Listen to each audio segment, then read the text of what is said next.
दुर्गा सप्तशती तृतीय अध्याय धूम्रलोचन वध।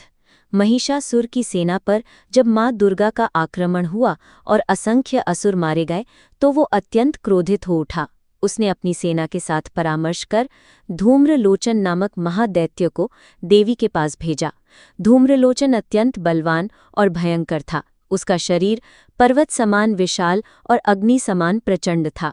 महिषासुर ने आदेश दिया, हे धूम्रलोचन, उस स्त्री को पकड़कर मेरे सामने लाओ।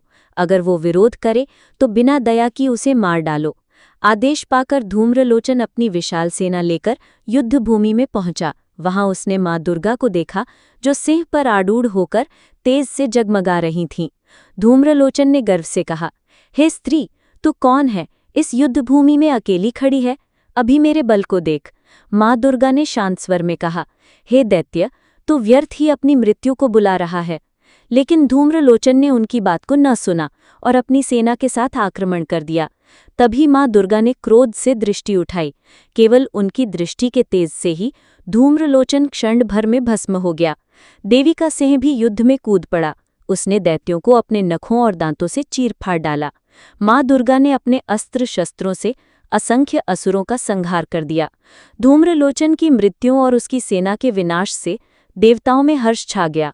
उन्होंने आकाश से पुष्प वर्षा की और माँ दुर्गा की स्तुति की। सार तृतीय अध्याय ये सिद्ध करता है कि देवी की दृष्टि मात्र से दुष्टों का नाश हो सकता है।